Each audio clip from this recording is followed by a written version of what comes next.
All right, welcome back. We're going to talk about the NFL and the big situation, of course, with health and former players. You had a big lawsuit by some of the former NFLers with the main organization. Of course, the best thing to do if you're any big company like the National Football League is, or your tobacco company for that matter, is come up with a settlement and try to bury this, in which the NFL seems to have done and apparently have gotten off scot-free. Do you guys agree with that?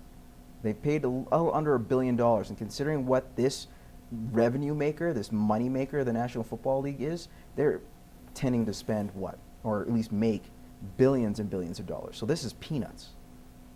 Yeah, I think it's kind of a lose-lose, really. Yeah.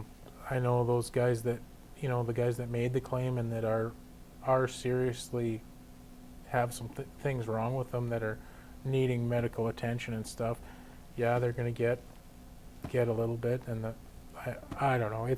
That's a real tough subject to see who wins in a situation like that. It's hard to put a price tag on that. It's really hard to put a price tag on a guy that, medically he can't even work. Some of these guys seriously can't work now because their head injuries have been that bad, and it's led to a lot worse.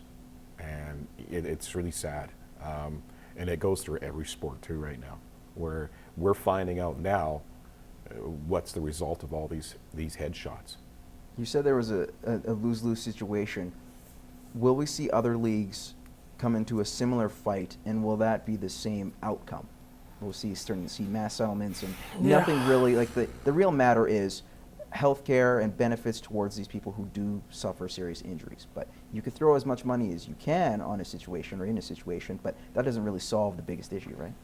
Yeah, and I think hockey, for example, they've taken on tremendous steps in trying to get away from those head hits, and I think that's the better way to go about it, rather than to try and fix what's already been done.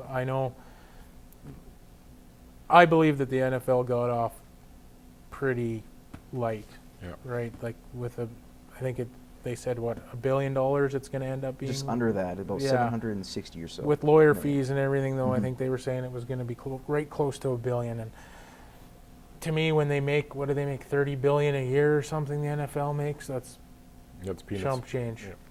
I just think, like Cole says, preventing these injuries from happening is probably going to be what they have to look at.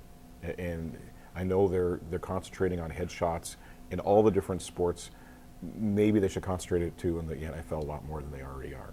Well, let's talk about a happier note, and for Weyburn, Saskatchewan's Graham Dillette finishing third at the Deutsche Bank Cup. Did very well, is also qualified for the President's Cup. You guys think he can continue this momentum, considering he's playing well? Good Canadian boy. What do you guys say?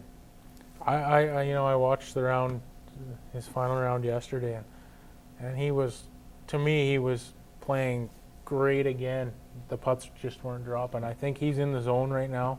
I wouldn't be surprised for him to finish the rest of this year just how he's going right now and keep going strong. You know what? And the thing is, you look back in the day, the only Canadian saving grace in golf was Mike Weir. Unfortunately, Mike's kind of fallen upon hard times with injuries-wise, and it's nice to see another Canadian come up. And what a great story he is, playing on the sand greens in Weyburn to playing in the PGA right now. I really like the beard he's got going too. Yeah, that's going to keep growing too. Playoff beard. He's looks like a typical Canadian guy that's involved in sport. Any sport that, with playoff time, I'm growing the beard. I love it. Yeah, he's waiting to crack open a pill and hit the tee shot. Well, you know what? As long as he's not a Blue Jay fan, I'm sure he wouldn't have to shave if you want to win a World Series title, because that would be a very long time. Speaking of which, John Gibbons given a contract extension for next season. Do you think it was the right move, and does it make sense? I don't like it at all. I'm not a big John Gibbons fan. Never have been. I wasn't a fan of him the first time around when he was there. I don't think he gets the most out of his players and doesn't keep guys accountable for what they're doing. And I think just looking out there of who is out there to possibly manage that team, I think you could find a half dozen guys that would be a lot better. That's the thing. The Blue Jays spent so much money on their salary, brought on all these players. They looked on paper as one of the best pitching staffs in the majors, and the rest of the lineup looked solid at the start of the year. Right now, they look horrible. But the thing is about that, all those all-stars on that team, you got to manage it correctly. I don't think Gibby managed it at all, Well, and I think he lost the room. Very quickly, I want to get to this. You talk about mismanaging. Maybe you could say this about the CFL. Chris Williams, solid returner, an exciting player for the Hamilton Tiger Cats, getting into issues with Hamilton, wanting to opt out of his year, had troubles with his contract, said, you know, his lawyer was not really certified by the CFLPA and wanted to get out of it. The league said no, but he, after the arbitrator, but yet went to the courts. The court said, yes, this is in violation. He could become a free agent. Is this, despite all the or positivity around the CFL and the excitement and how the league is growing, is this a black mark on the Canadian Football League in terms of how this is managed? You know, I get both sides, right? You get a team that doesn't want to lose their one of their top guys, and you get a guy that doesn't want to play there anymore. Could it have got solved in a different manner? Of course it could. But I know both sides are trying to, you know, protect what's ours. And is it going to be a black mark? I don't think so. I think after the fact, Hamilton's done a good job of like not wanting that to get in the way of their actual football team that's been playing really well the last couple of weeks. Okay.